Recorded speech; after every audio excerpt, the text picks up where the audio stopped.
is Teach Play Love. The Bright Horizons Parenting Podcast, just for ages 0 to 8. Get the advice you need from our own early childhood experts, Rachel Robertson and Claire Goss, and make the most out of every chance to teach, play, and love. One of the key ways we can help our children grow in life is to let them fail. While it can be difficult as a parent to see your children struggle, we know we won't always be by their side to help when things get tough. Developing a child's resilience can help them prepare to tackle future challenges. We want them to have the confidence to handle anything life throws their way. Join Rachel and Claire as they discuss why it's important to let your children experience failure and strategies to help them build a growth mindset that will last them for life. Hey Claire, how are you today? I'm great. How are you doing, Rachel? I'm really good, especially because we're going to talk about one of my favorite topics. And I think I say that a lot, but I also do love all the topics related to child development. But this one for sure is one of my favorite topics because as a parent, I had to really work on it and grow and work on my own skills. And as an author, I've actually written a children's book about this topic. And as an educator, I spend a lot of time on it. So it's a 3-in-1 kind of topic for me today. Yeah, I'm excited to talk to you about it, though I have to say this is a topic I'm really interested in, but I also find it really uncomfortable because I don't like failing, personally, me in the world. I've never been really comfortable with that feeling, and it's really uncomfortable to watch your children make mistakes and watch your children fail. I mean, it's deeply, deeply uncomfortable, I think, for a lot of folks. Yeah, and I think the first thing is to tackle what you just said is it failing? Like what's our definition of failing? Not getting something right is not necessarily failing. Not being good at something is not necessarily failing. We could also consider it as a growth and learning process and figuring out what didn't work or isn't working. Isn't there some famous Einstein quote about I haven't failed, or made a mistake, I've just learned another way that doesn't work. If we didn't have people comfortable with failure, we would not have many science experiments or innovations in this world. So I think that's the first place to start. And I'm not, nobody loves it. Nobody likes to make mistakes, especially if it's in front of other people. But I've interestingly had pushed myself in some new places recently. And I've realized I'm much more comfortable with being a beginner at things than I've ever have in the past. And it's probably because I've spent so much time on this topic, but I've really recently done a couple things. I've started tennis lessons and I have been working on becoming bilingual in Spanish, and both of them I'm not that good at, and I haven't been that real. I've been sort of freed by this idea of like, if I already knew how to do it, I wouldn't be taking lessons. So of course I'm here. Of course I'm a beginner. So that's been interesting to me that I've internalized it. And of course, probably because I've spent, like I said at the beginning, I've spent so much time on it. The title of the book I wrote is called Beginners Are Brave. And interestingly, I use that phrase a lot to people when people, my kids, my friends, whoever, it just is. They say like, I don't want to start a new job, or I'm not going to do good at this, or whatever it is. And I say it to myself too, as a little mantra. So yeah. I'll lend that to everyone at the start of this. And for your kids, for yourselves, beginners are brave. It takes a little moxie and muster up some good confidence and willingness to try something new, but we would miss out on a lot of things if we're unwilling to fail or be in a learning process, be a beginner. Yeah. And we'll dig into a little bit of that. But I was reflecting when I was thinking about today's recording about why it is, how we got into this cycle as parents of not wanting to admit when our kids are lousy at something. Mm-hmm. It's not something you don't go to the playground and brag about how your child got C's on their report card. You don't say, oh, guess what? They didn't make the varsity team. Isn't like there's right. So that's the human nature. But also I think it does have to do with our current culture of parenting. There's it's a very public job right now to be a parent because of social media and because of increased digital communication across the board. Even if you're not on social media, it still feels like you're absorbing articles and news stories and this and the other thing. And there's all these accelerated classes and club sports and all these opportunities for your child to be the very best at things. And I think back to my childhood, and my parents just had a much smaller world in a way. Like if I made honor roll, I might have called grandma and say, "Hey, grandma, I made honor roll." But there was no Facebook post, there was no Instagram reel, there was no big broadcasting news. And the same thing with my mistakes and with my misses or failures, as they felt like at the moment. Though we will talk today about how the things that I tried and didn't get or didn't succeed at the first time, they were maybe not failures, they were just a part of the learning process. But in that moment, it stings. And my parents didn't have to broadcast that either. So it is a little bit, I want to just acknowledge that to be a parent right now in the 21st century is you're faced with a lot of other people's accomplishments and a lot of other people's kids' accomplishments and successes. So it feels kind of in your face sometimes. Yeah, you're basically parenting on display in a lot of ways, and you have to have a lot of mental fortitude to not let that bother you or not have it affect you. That's right. I think it's really natural to feel that way. Yeah. And it has led into an overinflation of everything. I mean, when, back to, again, our examples from when we were kids, or even, my younger siblings or the next generation, is like things like, now we have these big elaborate events for every time a child moves to a different school, and just things that just used to be just a natural course of life. Everything is getting this major milestone, a major focus on it, and elaborate decor and a lot of adult focus versus what's good for the child. So just reeling ourselves back from all that, and our goal here is to help people resist that, because a lot of times it's not even good for kids, in a way that, because we're going to help you understand, like, why is this actually good? It's actually good to make mistakes and learn how to get through them, even though it's very uncomfortable sometimes. But like I said in my own examples, but also with my kids, the more I did it, the more comfortable I got with it.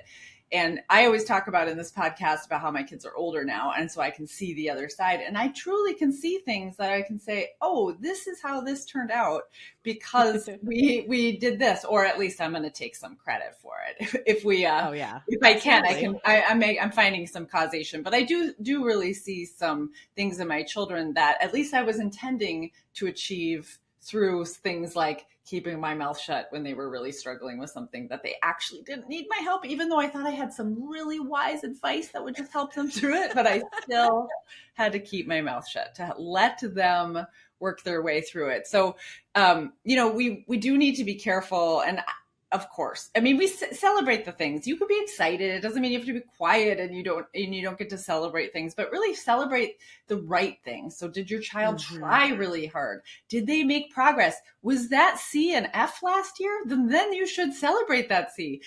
Then that means there's progress happening and effort happening. And also, all kids don't have to be good at all the things. They can, we're not all, no one's good at all the things or likes everything. So that's also okay.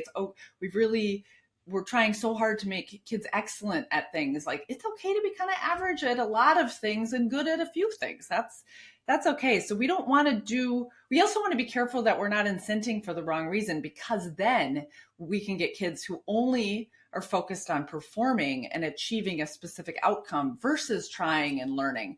And this research happens with adults too, is that if you incent something, it suddenly becomes about the reward. So if you're going to give out stickers or money for something, then it's going to become about that versus the learning process. So sometimes that makes sense. Sometimes you need just a limited thing that you're just like, let's just do this. Everyone is going to get this. We'll go to a certain restaurant if you just get through the day. But if you want them to learn something and grow and develop in a certain way, you want to be really careful about what if you're giving $1 or some other sort of incentive. So this happens a lot with grades. Yep. Right. And then the kids are doing it to achieve esteem in a parent's eyes, or whomever is celebrating them, and that incentive versus the process of learning. So that can rob them of being a beginner. And muddling through that. Mistakes are really how kids learn about themselves. They learn what they're made of. They learn what they build confidence. Like, I can actually handle this situation. It might feel really hard, but I can do this. If you swoop in every time, what they're learning is, I can't handle this. I need Yeah. rescue every time. And so we don't want kids to develop that mindset. And we also want them to become kind of resourceful, creative problem solvers. That helps in a lot of scenarios. And figuring out how to do something differently or try a different way is the best way to build your problem solving skills. So getting out of their way when it's developmentally appropriate, sometimes they do need our help, but getting out of their way is actually really beneficial, as hard as it is. Yeah, this is something that really shifted in my mind. And there's a wonderful book by Jessica Leahy called The Gift of Failure that I can recommend to our listeners. When I read her book and started thinking about the research about motivation and also just about, how does learning happen? Not just for scientists, but for all of us, right? We know that science is mostly people testing things out and realizing that didn't work. Now I have to try something different. That's me when I learned to tie my shoes when I was 6. That's me when I tried to learn to ride a bike. I've done that 100 million times in my life as well. So then when I really started to think about that in terms of my own parenting, my kids are younger than yours. I've got high schooler, a middle schooler, and an elementary age child right now. And the number of times a week that I used to, and I'm saying used to because I really think I've gotten better about this, that I used to act as their bubble wrap. I use that phrase a lot. I would just wrap myself around. I would deflect problems for them. I would rescue them from things. And I really had to take a hard look in the mirror and think, am I doing that because I'm saving them from embarrassment? Because I'm saving myself from embarrassment? Because I think that they can't handle it if something goes wrong? And what does that say about me as a parent? What does it say about them, what I think of them? And then what's happening to their confidence? What's happening to their self-concept? What's happening to their critical thinking skills? Like all these things that I know as a child development expert are so important. And here I was literally like blocking them from these learning experiences and these opportunities for growth, which is the exact opposite of what my goals are as a parent and a child development expert. So yeah, exactly. Yep. Yeah, we really do want to think about that. It's choose like, what do you want? What's the toolkit of skills that you want them to go out in the world with? Because they are going to go out there without you, as hard as that is to think about. And you want them prepared and equipped to do that. And so you can either start that from the beginning in a supportive way, or you'll find out later on how they're going to keep needing you. And sometimes that feels good. I can tell you that from having older kids. When they need me, I'm like, yes, they still need me. But they're mostly independent, and I'm very proud of that. And that helps them in their day to day. I don't want them to be dependent on me for the rest of their lives. And I know that some of this hard work I had to do, like you just said too, that you have to really be intentional as a parent. I remember times that I had to sit on my hands and just say, Rachel, do not interfere right now. And because it's really hard to do, but it does get easier the more you practice it. Yeah. And there's some like boundaries you can set with yourself. Like, I'm not going to drive the clarinet to the middle school. If he forgot the clarinet, then he's going to have to go to his band teacher and say, I forgot my clarinet. So I can't practice today. And that's a consequence to forget, right? I don't have to rescue him from that. It's a little uncomfortable. There's no danger. I always say, is this dangerous or destructive? If the answer is no, then I really don't need to get involved.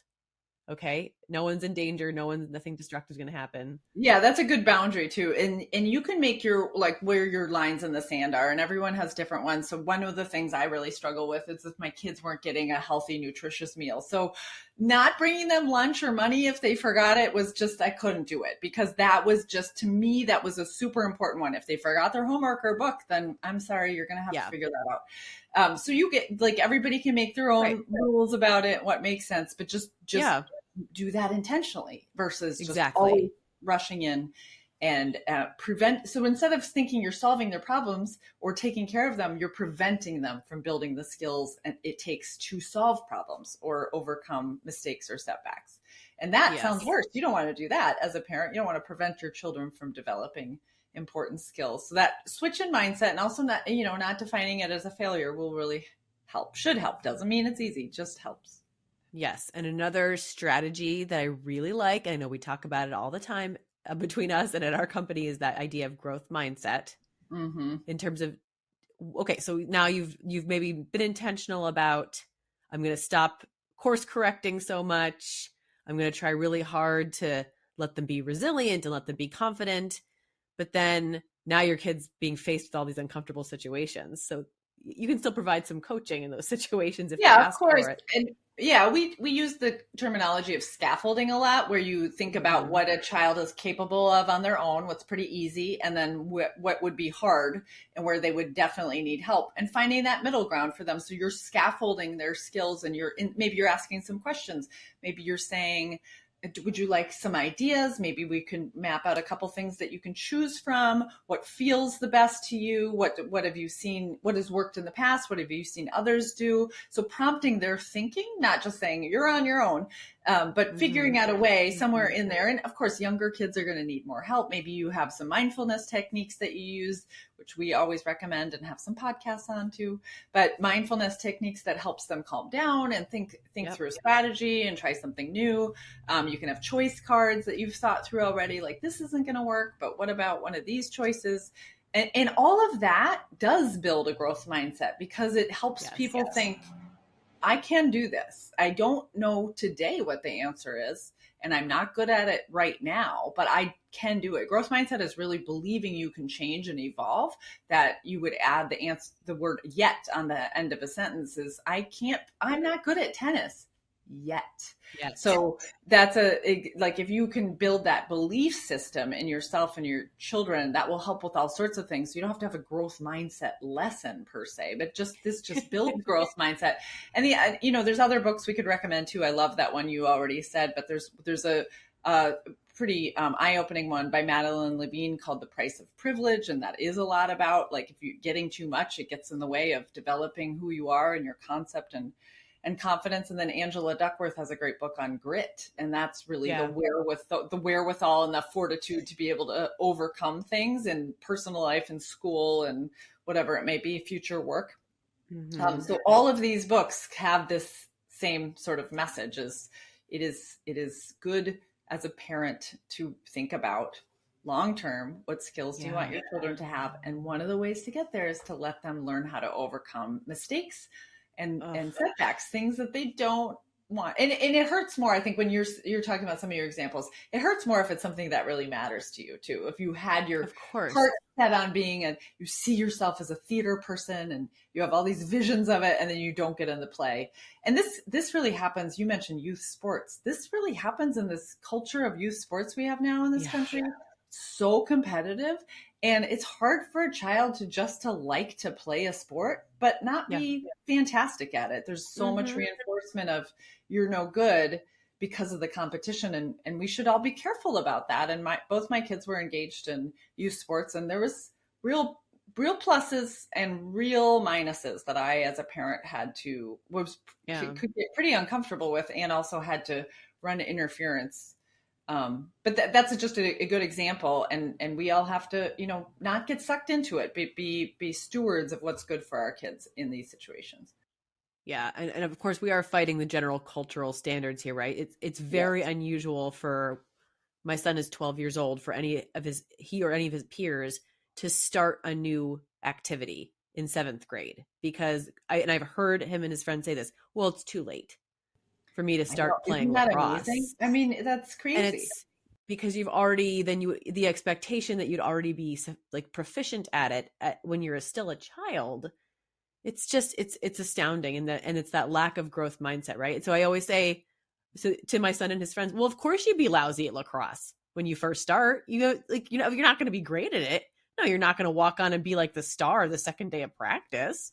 But if you think it looks fun and you enjoy, like, tossing the ball in the backyard and against the garage, and you're interested, like, you're not good at it yet. There's that word yet again. I use that all the time. One of my kids' teachers had a giant yet poster on top of her whiteboard in her elementary school classroom, just to continuously remind her students, just because something is challenging, just because you've made a mistake, it doesn't mean that the day is a wreck. It doesn't mean that you're a terrible student and that you should just go home and cry. It's just, you don't understand these multiplication tables yet. Yeah. You're going to get there, right? Yeah, and I'm glad you brought up that math example because I had a friend one time say, "Well, I don't want to be good at math, so I'm not going to say yet." And I'm like, "Well, that's fair because you don't. I mean, if you're not going to put that work into it, the yet isn't going to come true, and that's okay. Also, like you get to make your choices in life. You don't. I'm not good at it because I'm not going to try. Can also be part of the sentence. But if you're working really hard at something and you really want it's just such a simple, I mean, there's more to the concept of growth mindset, but it's a really simple way to think about it and change the way you think of yourself. And yeah, it's a tragedy that kids in middle school are already going down a path where they feel, and it can be somewhat true in some situations too, that if they're not already proficient at a sport or a instrument or something, because of the culture of all these lessons and all this tutoring and all this investing in getting kids to be excellent at something, that you can't just do it because you love it. And that's on, all of us collectively, that we've caused this, and we can all collectively do something about it. Yeah. I think one of my other favorite strategies is to model mediocrity for my kids. And that's a word my kids are familiar with. Like, I'm mediocre at this. I'm average. Like, yeah, I'm okay at that. Right. And I had one of my kids really, really wanted to try a new sport a few years ago, and he was just too scared. So the previous season, it was winter in New England. I did not grow up in a wintry place. I do not know how to ski, but I'm in New England, and my kids have been skiing since they were little. Their friends ski. Everyone here skis, and part of the culture. Great. But I don't know how to do it. And I have resisted for many years. And I have said things aloud in front of my children like, I'm bad at that. I can't do that. And this is, again, before I was intentional about these kinds of things. So I went out and I pulled some money together, and I signed up for 6 ski lessons during the day on my lunch hour. And I told my family, I said, this is happening. And they were shocked and awed. And I said, I'm going to go be a beginner, right? I'm going to go try something new. And I showed them video. I had my instructor take videos of me specifically so that I could share my progress, or kind of lack of progress, for the first few weeks. A lot of videos of me falling down, definitely had some tears, and I did not quit, right? I just kept going back. And it was very intentional. Like, it wasn't actually my favorite thing to do, but I had the time and I had the money, and this was a great opportunity for me to show my kids, this is just something I'm okay at. And by the end, I actually really did find it kind of fun. And I was honest with them about that too. I said, this wasn't very fun in the beginning. Yeah. I had to decide every Wednesday to go back. I know. That's how I feel a little about tennis too. I'm like, I'm going to just, okay. We're doing this. Yep. Keep trying. It is an uncomfortable feeling to be kind of lousy. But then when you start to realize you're improving, my confidence went through the roof. And it's, I know it sounds cliche, but like that last lesson that I had, I did make it down the bunny slope without falling. I almost ran someone over at the bottom, but I did not fall down. So it was a success, and my kids were so proud of me. And I still have the video saved in my phone. And sometimes if I'm feeling uncoordinated or like, having a low day, sometimes I'll be like, oh, you know what I need? I need to watch that video of me really awkwardly skiing down the bunny slope. Yeah, I think I love this story because it's also about defining what is valuable. And so that, like, you're not going to be, when we tell kids accidentally or on purpose that the only value of something is if you're at the top. Did you get more than a 4.0? Are you the top on the team? Have you earned a trophy, not a participation trophy, but like a real, you're top of something, you've got a scholarship. If that's the only way they think that they're successful, that's going to be challenging for them long term, and that puts a lot of unnecessary pressure on them. If success is about finding joy in things and trying new things and building tenacity and perseverance and the ability to receive feedback and adapt and modify, just think of the real world that they're going to grow up in college and in a professional experience, that having to be the best at everything is not going to serve them well in that situation. But one thing, someone challenged me on this once, and so I want to be clear about it, is having this tenacity and perseverance and the ability to get feedback, maybe from a supervisor or peers, and incorporate that and grow from that and make progress, is going to actually help people be better at things than if they're just focused on excellence only. because people can get really narrow about what they're willing to try and do because they'll just want to do the things that they have that high level of praise for.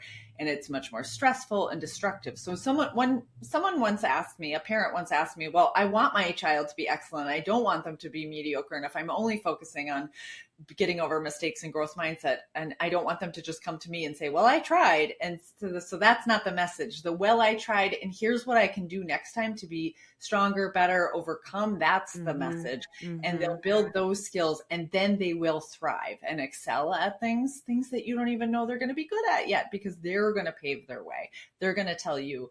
I had my older daughter. We worked a lot on independence, and I've worked and had a job where I travel. So my kids sort of naturally built some independent skills through that too. And I remember when she was in high school, I said something about making her breakfast, and she said, I don't need you to do that. I'm okay on my own. And I said, what? No, I'll make you breakfast. And she said, well, what do you think? We've all learned how to take care of ourselves because when you're traveling. And I'm like, okay, hang on. This is the deal. When I'm home, you need me. But when I'm gone, you can be independent. But truly, when she went off to college, she had very little challenge learning how to take care of herself like that. And because we did value the independence and autonomy versus dependence. And it has served her well. She has done really well in college and adulthood as functioning independently. And I certainly help her and love to help her. And when she asks me, I'm right there now, because it's such a gift to me when we can connect like that. But I know she's not dependent on me. And that was the goal. That is absolutely the goal. You're setting them up for success so they can make mistakes and fail, test things out. What do you always say, Rachel? You got to let kids see what they're made of. Yeah. Yeah. You don't know. I mean, none of us would know if we don't get to try things out, what we're made of. Who are we? And they're all individual people. We don't get to decide exactly who they are as parents, even though we might want to.